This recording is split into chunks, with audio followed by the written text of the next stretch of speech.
జీవన రహదారిలోన పెను చీకటి తొలగించు, జీవన రహదారిలోన పెను చీకటి తొలగించు. నివాళిగా నీ హృదయాన్నే శివబాబా కర్పించు, నివాళిగా నీ హృదయాన్నే శివబాబా కర్పించు. జీవన రహదారిలోన పెను చీకటి తొలగించు, జీవన రహదారిలోన పెను చీకటి తొలగించు.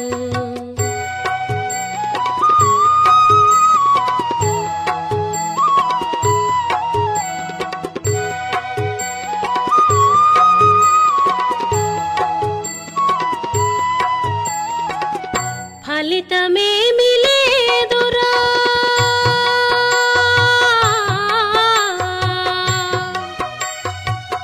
ఫలితమేమి లేదురా, ఈ పాడు బ్రతుకు వల చూపెనురా, పాడు బ్రతుకు వల చూపెనురా. ఆత్మవు నీవు అవినాశి, ఆత్మవు నీవు అవినాశి. మరువలేను బాబాను జీవన రహదారిలోన పెను చీకటి తొలగించు, జీవన రహదారిలోన పెను చీకటి తొలగించు.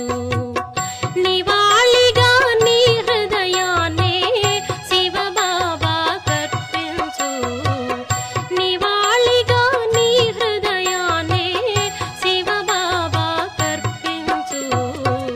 జీవన రహదారిలోన పెను చీకటి తొలగించు, జీవన రహదారిలోన పెను చీకటి తొలగించు.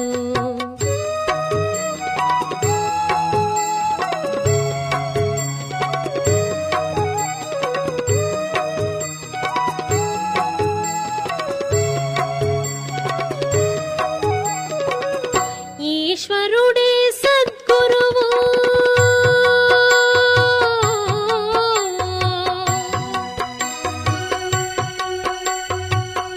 ఈశ్వరుడే సద్గురువు. ఇలలో మనకు తండ్రి అతడు, ఇలలో మనకు తండ్రి అతడు. సర్వ సంబంధాలలో అతడేలే, సర్వ సంబంధాలలో అతడేలే. మధురాతి మధురం జీవన రహదారిలోన పెను చీకటి తొలగించు, జీవన రహదారిలోన పెను చీకటి తొలగించు. నివాళిగా నీ హృదయాన్నే శివబాబా కర్పించు, నివాళిగా నీ హృదయాన్నే శివబాబా కర్పించు. జీవన రహదారిలోన పెను చీకటి తొలగించు, జీవన రహదారిలోన పెను చీకటి తొలగించు.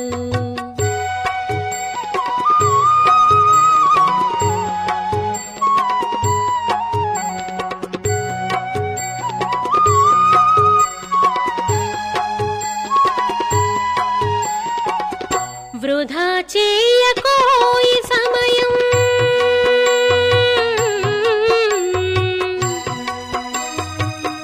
వృధా చేయకోయి సమయం. తెలిసి తెలిసి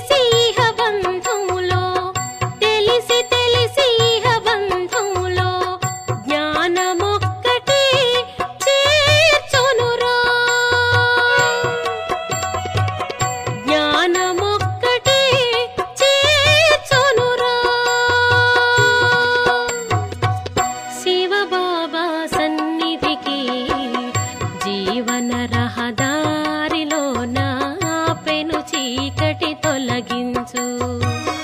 జీవన రహదారిలోన పెను చీకటి తొలగించు.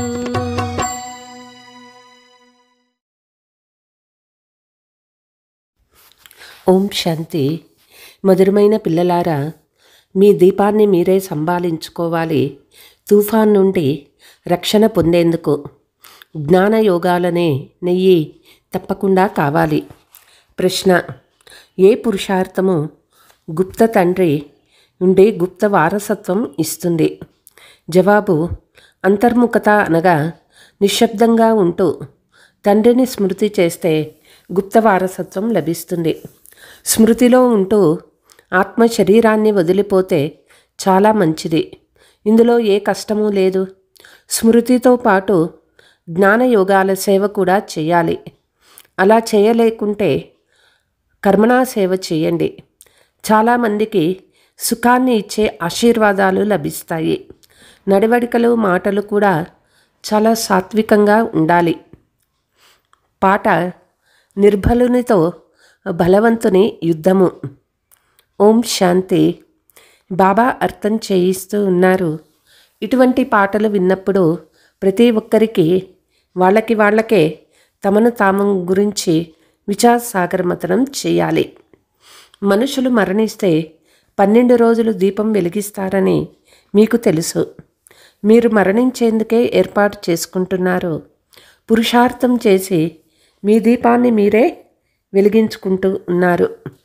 పురుషార్థం కూడా మాలలో వచ్చేవారు చేస్తారు. ప్రజలు ఈ మాలలో రారు. మేము విజయమాలలో మొదట రావాలని పురుషార్థం చేయాలి. మాయా అనే పిల్లి తుఫాన్లు కల్పించి మీ దీపం ఆరిపోయే వికర్మలు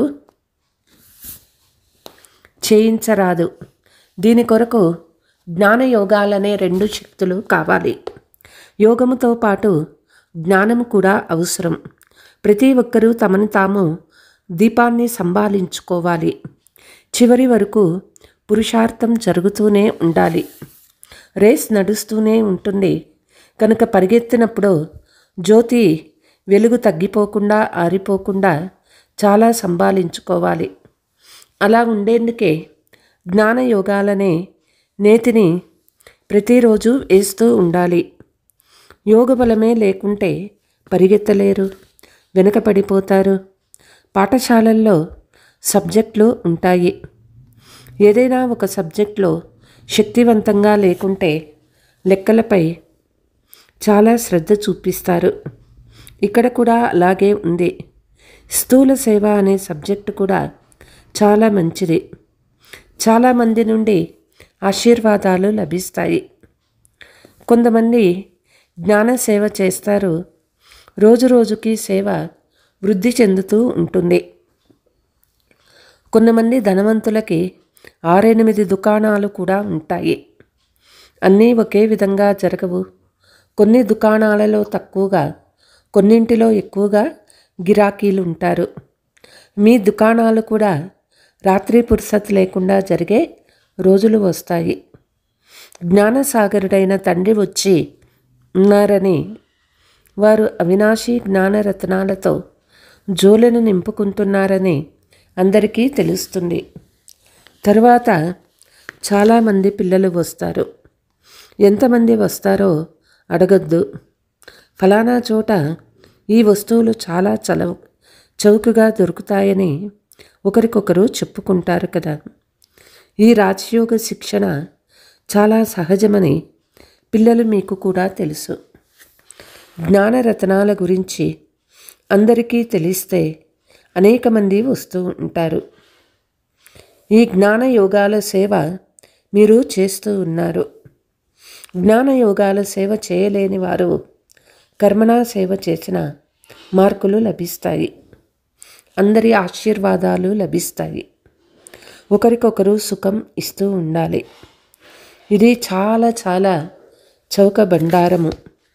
ఇది అవినాశి వజ్ర గని. అష్టరత్నాల మాల తయారు చేస్తారు కదా, మాలను పూజిస్తారు కూడా. కానీ ఆ మాల ఎవరి జ్ఞాపకార్థమో ఎవ్వరికీ తెలియదు. పూజ్యులైన మనమే పూజారులుగా ఎలా అవుతామో పిల్లలైన మీకు తెలుసు. ఇది చాలా అద్భుతమైన జ్ఞానము. దీనిని గురించి ప్రపంచంలో ఎవ్వరికీ కూడా తెలియదు. ఇప్పుడు మీరు భాగ్యశాలి నక్షత్రాలు. మేము స్వర్గానికి అధికారులుగా ఉండేవారము, ఇప్పుడు నరకానికి అధికారులుగా అయ్యామని పిల్లలు మీకు నిశ్చయం ఉంది. స్వర్గానికి అధికారులుగా అయితే పునర్జన్మ కూడా అక్కడే జరుగుతుంది. ఇప్పుడు మనం మళ్ళీ స్వర్గానికి అధికారులుగా అవుతూ ఉన్నాము. ఈ సంగమయుగం గురించి బ్రాహ్మణులైన మీకు మాత్రమే తెలుసు. అటువైపు మిగిలిన ప్రపంచమంతా కలియుగంలో ఉన్నది. యుగాలు వేరువేరుగా ఉంటాయి కదా. సత్యయుగంలో ఉంటే పునర్జన్మ కూడా సత్యయుగంలోనే జరుగుతుంది. ఇప్పుడు మీరు సంగమయుగంలో ఉన్నారు. మీలో ఎవరైనా శరీరం వదిలితే సంస్కారాల అనుసారంగా మళ్ళీ ఇక్కడికే వచ్చి జన్మ తీసుకుంటారు. మీరు సంగమయుగ బ్రాహ్మణులు, వారు కలియుగంలోని శూద్రులు. ఈ జ్ఞానమంతా మీకు సంగమయుగంలోనే లభిస్తుంది. మీరు బీకేస్ జ్ఞానగంగలు ప్రాక్టికల్గా ఇప్పుడు మీరు సంగమయుగంలో ఉన్నారు. ఇప్పుడు మీరు పరుగు తీయాలి, దుకాణం నడపాలి. జ్ఞానయోగాలను ధారణ చేయకుంటే దుకాణాలను సంభాళించలేరు. సేవకు ప్రతిఫలమైన బాబా ఇస్తారు. యజ్ఞము రచించినప్పుడు రకరకాల బ్రాహ్మణులు వస్తారు. కొంతమందికి ఎక్కువ దక్షిణ, కొంతమందికి తక్కువ దక్షిణ లభిస్తుంది. ఇప్పుడు ఈ రుద్ర జ్ఞాన యజ్ఞాన్ని పరంపిత పరమాత్మ రచించారు. మనము బ్రాహ్మణులము. మానవులను దేవతలుగా మార్చడమే మన వ్యాపారము లేక కర్తవ్యము. ఇలాంటి యజ్ఞము మరేది ఉండదు. ఈ యజ్ఞము ద్వారా మనము మానవుల నుండి దేవతలుగా తయారవుతున్నామని చెప్పగలము. యజ్ఞము ఇది తప్ప వేరే ఏదీ లేదు. దీనిని రుద్ర జ్ఞాన యజ్ఞము లేక పాఠశాల అని కూడా అంటారు. జ్ఞానయోగాల ప్రభావము ప్రతి పుత్రుడు దేవీ దేవతా పదవిని పొందుకోగలరు. బాబా సలహా కూడా ఇస్తారు. మీరు పరంధామం నుండి బాబా జతలో వచ్చారు. మేము పరంధామ నివాసులమని మీరంటారు. ఈ సమయంలో బాబా మతం ద్వారా మనము స్వర్గస్థాపన చేస్తూ ఉన్నాము.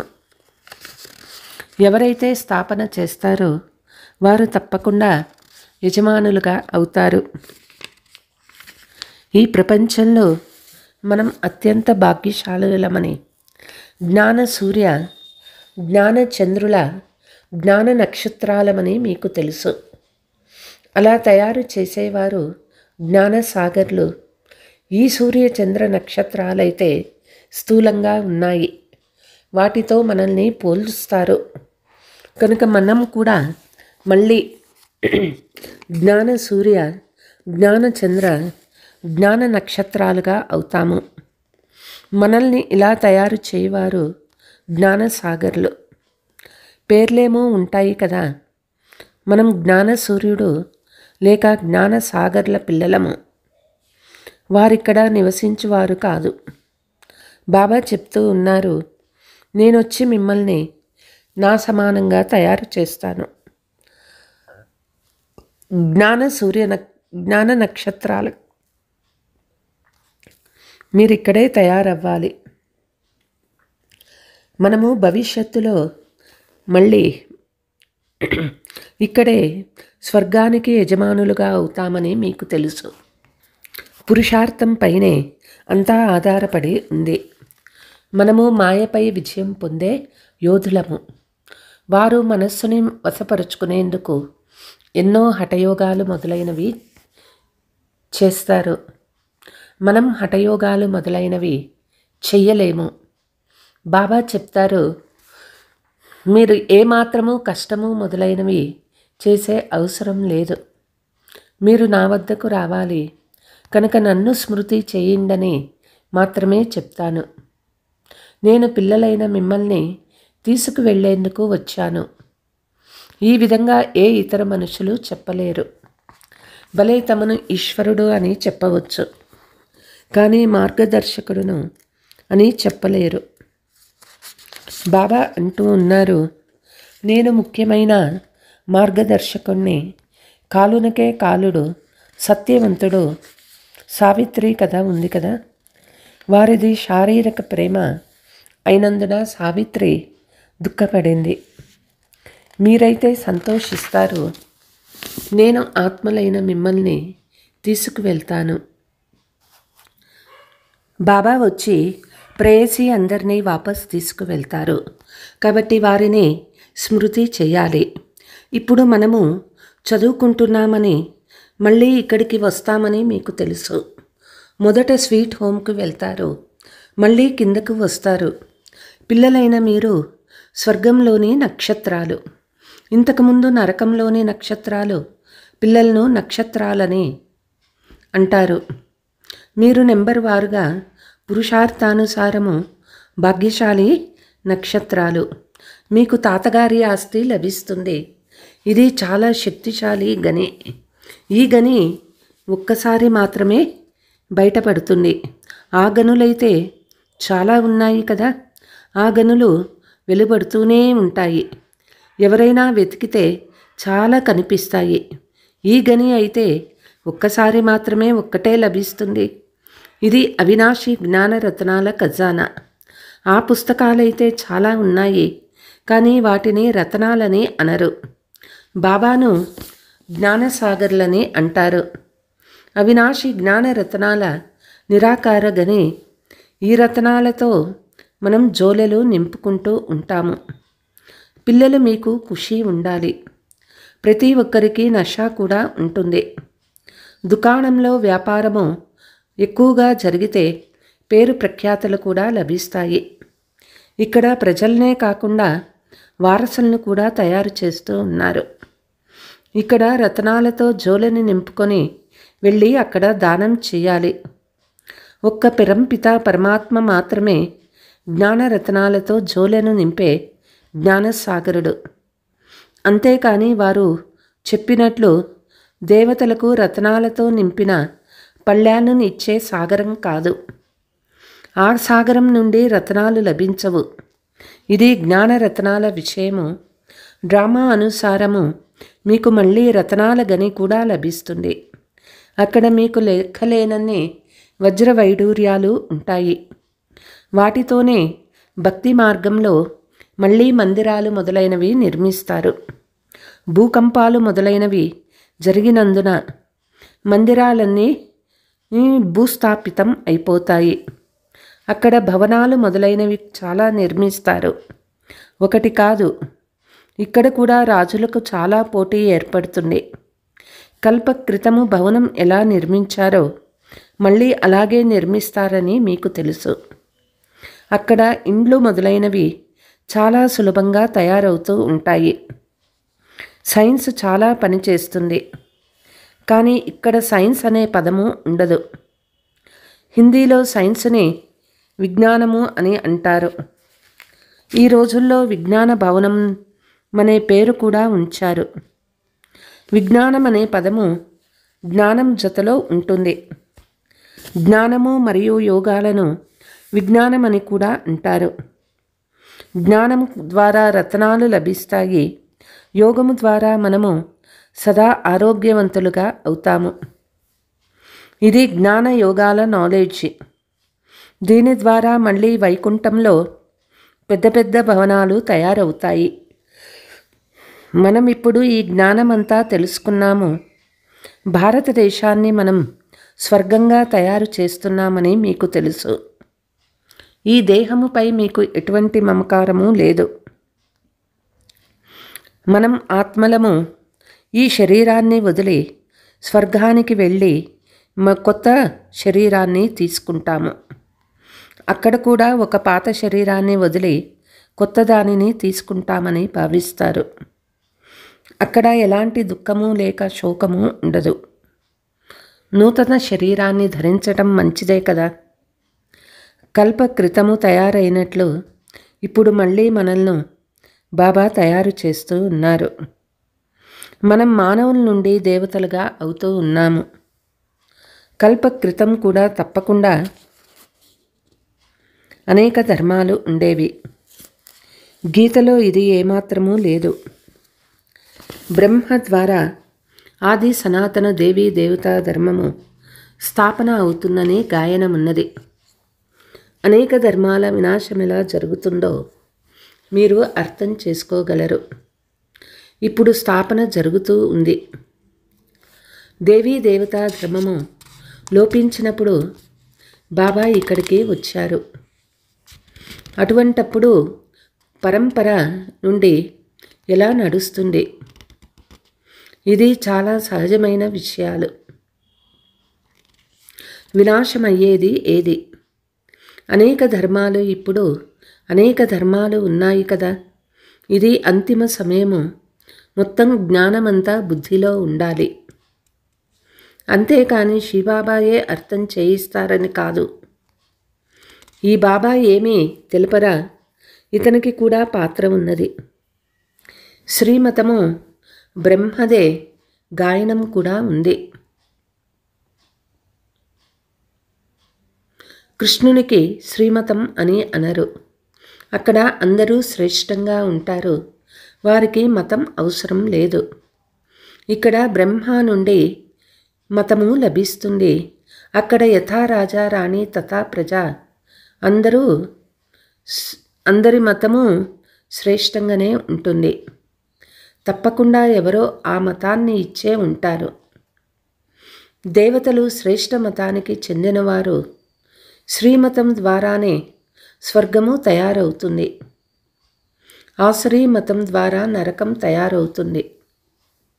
శ్రీమతం శివునిది. ఈ విషయాలన్నీ సహజంగా అర్థం చేసుకోవాలి. ఇవన్నీ శివబాబా దుకాణాలే. పిల్లలైన మనము నడిపే వాళ్ళము. ఎవరు దుకాణాన్ని బాగా నడిపిస్తారో వారి పేరు కూడా ఉంటుంది. వ్యాపారంలో జరిగినట్లే జరుగుతుంది. కానీ ఎవరు అరుదుగా ఈ వ్యాపారం చేస్తారు? అందరూ వ్యాపారం చేయాల్సిందే. చిన్న పిల్లలు కూడా జ్ఞానయోగాల వ్యాపారం చేయవచ్చు. బుద్ధి ద్వారా శాంతిధామాన్ని, సుఖధామాన్ని స్మృతి చేస్తే చాలు. వారు రామ రామ అని అంటారు. ఇక్కడ నిశ్శబ్దంగా ఉండి స్మృతి చేయాలి. ఏమీ మాట్లాడరాదు. శివపురి, విష్ణుపురి ఇవి చాలా సహజమైన మాటలు. స్వీట్ హోమ్, స్వీట్ రాజధానుల స్మృతి ఉంది. వారు స్థూలమైన మంత్రాన్ని ఇస్తారు. ఇది సూక్ష్మ మంత్రము, అతి సూక్ష్మమైన స్మృతి. కేవలం ఇది స్మృతి చేసినందున మనము స్వర్గానికి అధికారులుగా అవుతాము. జపించే విషయమేదీ లేదు. కేవలం స్మృతి చేయాలి. ఏ శబ్దము చేయవలసిన అవసరం లేదు. గుప్తమైన బాబా ద్వారా గుప్త ఆస్తిని నిశ్శబ్దంగా ఉండటం వల్ల, అంతర్ముఖులుగా అవ్వడం వల్ల మనము పొందుకుంటాము. ఈ స్మృతిలోనే ఉంటూ దేహాన్ని వదిలేస్తే చాలా మంచిది. ఏ కష్టమూ లేదు. ఎవరికి స్మృతి నిలవదో వారు స్వయం అభ్యాసం చేయాలి. నన్ను స్మృతి చేస్తే అంతిమతి సౌగతి అవుతారని బాబా చెప్తున్నారు. స్మృతి ద్వారానే వికర్మలు వినాశమవుతాయి. బాబా మనల్ని స్వర్గానికి పంపిస్తారు. బుద్ధి యోగాన్ని శివబాబాతో జోడించటం చాలా సులభము. మొత్తం పద్యం కూడా ఇక్కడే ఉండాలి.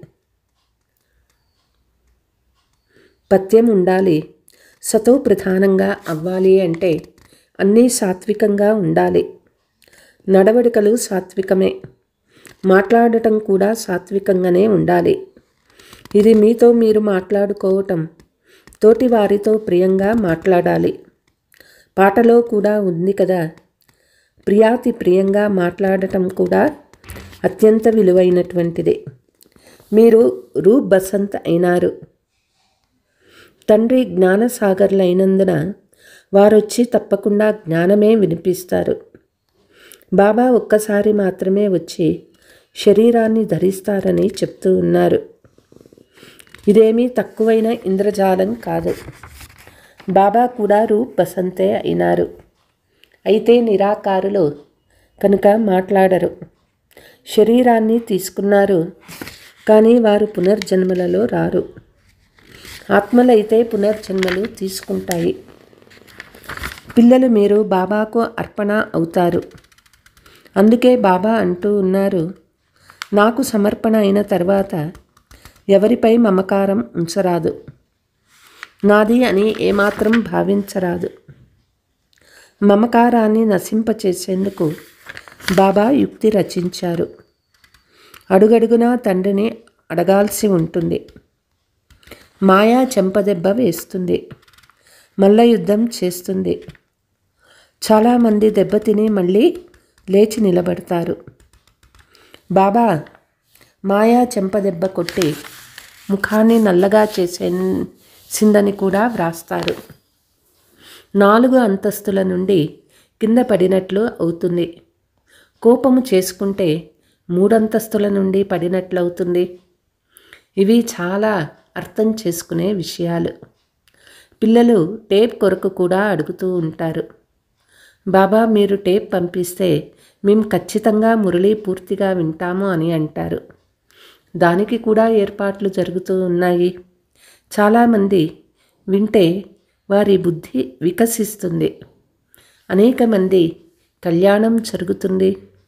మనుషులు కాలేజీ తెరిస్తే మరుసటి జన్మలో వారికి చదువు ఎక్కువగా అబ్బుతుంది, బాగా చదువు వస్తుంది. బాబా కూడా చెప్తూ ఉన్నారు, టేప్ మిషన్ కొంటే చాలామందికి కళ్యాణం అవుతుంది. अच्छा मीठे मीठे सिकीलते बच्चों प्रति मात पिता बाप दादा का याद प्यार और गुड मॉर्निंग. रूहानी बाप की रूहानी बच्चों को नमस्ते. हम रूहानी बच्चों की रूहानी मात पिता बाप दादा को याद प्यार गुड मॉर्निंग नमस्ते नमस्ते. ధారణ సతో ప్రధానంగా అయ్యేందుకు చాలా చాలా పథ్యంగా ఉండాలి. మీ ఆహార పానీయాలు, మాటలు, నడవడిక సాత్వికంగా ఉంచుకోవాలి. తండ్రి సమానంగా రూప్ బసంత్ అవ్వాలి. అవినాశి జ్ఞాన రత్నాల నిరాకార గని నుండి మీ జోలెను నింపుకొని అపారమైన ఖుషీలో ఉండాలి. ఇతరులకు కూడా ఈ జ్ఞాన రత్నాలను దానం ఇవ్వాలి. వరదానము నిర్మోహులుగా అయ్యి దుఃఖము అశాంతి యొక్క నామరూపాలను సమాప్తం చేసే స్మృతి స్వరూప భవ. ఎవరైతే సదా ఒక్కరి స్మృతిలో ఉంటారో వారి స్థితి ఏకరసంగా అయిపోతుంది. ఏకరస స్థితి అంటే అర్థము ఒక్కరి ద్వారా సర్వ సంబంధాలు, సర్వ ప్రాప్తుల రసాన్ని అనుభవం చేయడం. ఎవరైతే తండ్రిని సర్వ సంబంధాలతో తనవారిగా చేసుకొని స్మృతి స్వరూపులుగా ఉంటారో వారు సహజంగానే నిర్మోహులుగా అయిపోతారు. ఎవరైతే నిర్మోహులుగా ఉంటారో వారికి ఎప్పుడు సంపాదించడంలో, ధనం కాపాడుకోవడంలో, ఎవరైనా జబ్బు పడినప్పుడు దుఃఖము యొక్క అలా రాదు. నిర్మోహి అనగా వారిలో దుఃఖము, అశాంతుల నామరూపాలు కూడా ఉండవు. సదా నిశ్చింతగా ఉంటారు. స్లోగన్ ఎవరైతే దయా హృదయులుగా అయ్యి అందరికీ ఆశీర్వాదాలు ఇస్తూ ఉంటారో వారే క్షమాశీలులు అవుతారు. అచ్చా ఓం శాంతి.